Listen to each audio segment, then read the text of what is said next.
News Kurnool bus ప్రమాద మృతులను నిర్ధారించే ప్రక్రియ వేగంగా జరుగుతోంది. 16 మందికి సంబంధించిన రక్త నమూనాలను ఫోరెన్సిక్ వైద్యులు సేకరించారు. ఇక శాంపిల్స్ ను విజయవాడ ఫోరెన్సిక్ ల్యాబ్ కి తరలించారు. మరో 2 మృతదేహాలకు సంబంధించి రక్త నమూనాలను వారి బంధువులు నేరుగా విజయవాడ ల్యాబ్ లో అందజేస్తారని అధికారులు తెలిపారు.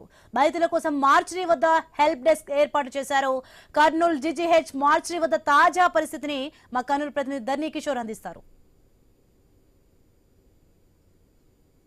నిన్న కర్నూలు చిన్నటేకర్ వద్ద జరిగినటువంటి రోడ్డు ప్రమాద ఘటనలో 19 మంది ప్రాణాలు కోల్పోయారు. అయితే పూర్తి స్థాయిలో కూడా బస్సు మొత్తం దగ్ధమైపోవడంతో వారి మృతదేహాలను గుర్తించడానికి కూడా అనువాలు లేని పరిస్థితి ఉన్న నేపథ్యంలో ఈ యొక్క మార్చరీకి తరలించారు. కర్నూలులోని జీజీహెచ్ మార్చరీకి. అయితే ఆ మార్చరీ వద్ద హెల్ప్ డెస్క్ ని ఏర్పాటు చేసినటువంటి ప్రభుత్వం వచ్చినటువంటి బాధిత కుటుంబాలకు, మృతుల కుటుంబాలకు సహాయం చేసేందుకు పూర్తి స్థాయిలో కూడా ఒక టీమ్ ను ఏర్పాటు చేసి అందరికీ కూడా సమాచారాన్ని అందించడం, ఎవరు ఏ అధికారులకు ఎక్కడికి వెళ్ళి కలవాలి ఏంటి అన్నది వారిని గైడ్ చేస్తున్న పరిస్థితి ఉంది. అయితే ఈ యొక్క ఫోరెన్సిక్ నిపుణులు చెప్తున్న దాని ప్రకారంగా కూడా పూర్తి స్థాయిలో ఈ యొక్క మృతుల శాంపిల్స్ ను, అలాగే వారి కుటుంబ సభ్యుల రక్త నమూనాలను సేకరించి డిఎన్ఏ టెస్ట్ చేసేందుకు శాంపిల్స్ నిన్న అర్ధరాత్రి ముగిసేంత వరకు కూడా ప్రక్రియ కొనసాగింది. ఈ నేపథ్యంలో మొత్తంగా కూడా 16 మందికి సంబంధించినటువంటి రక్త నమూనాలను సేకరించామని చెప్పి ఫోరెన్సిక్ నిపుణులు వైద్యులు చెప్తున్న పరిస్థితి ఉంది. అయితే మనం చూడొచ్చు, ఇప్పుడు కర్నూలు ఆసుపత్రి జీజీహెచ్ లో ఉన్నటువంటి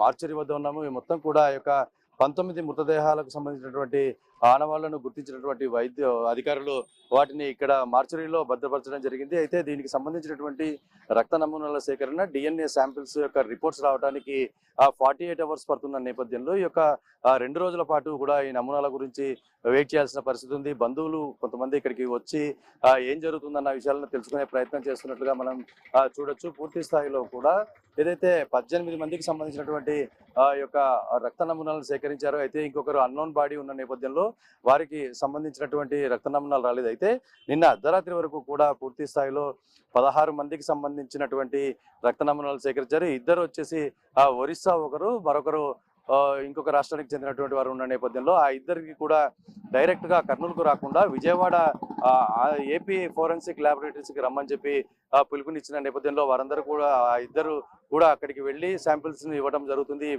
సుమారు 1 గంట ప్రాంతానికంతా కూడా వాళ్ళు అక్కడికి చేరుకుని శాంపిల్స్ ఇస్తారని అధికారులు చెప్తున్నారు. పూర్తి స్థాయిలో అయితే మిగిలిపోయినటువంటి 19 మందిలో ఒక్కరికి సంబంధించినటువంటి అన్ఐడెంటిఫైడ్ బాడీ ఏదైతే ఉందో ఆ బాడీకి సంబంధించినటువంటి రక్త నమూనా సేకరణకు సంబంధించి ఎవరు ముందుకు రాని నేపథ్యంలో కర్నూలు జిల్లా కలెక్టర్ కూడా ఎవరైనా అనుమానితులు ఉన్నట్లయితే పూర్తి స్థాయిలో ఈ యొక్క వివరాలు తెలియజేయాలని చెప్పి ఒక టోల్ ఫ్రీ నెంబర్ను హెల్ప్ లైన్ డెస్క్ వచ్చి సంప్రదించాలి.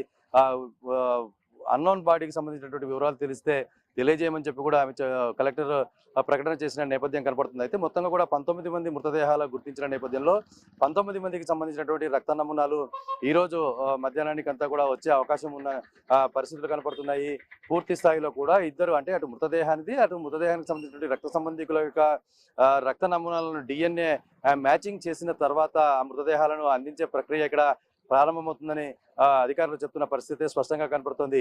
ప్రస్తుతం కర్నూలు జీజీహెచ్ మార్చరీ వద్ద ఉన్నటువంటి తాజా పరిస్థితి ఇది. వీడియో జర్నలిస్ట్ బాబుతో కలిసి ధరణి కిషోర్, ఐ న్యూస్, కర్నూలు నుంచి.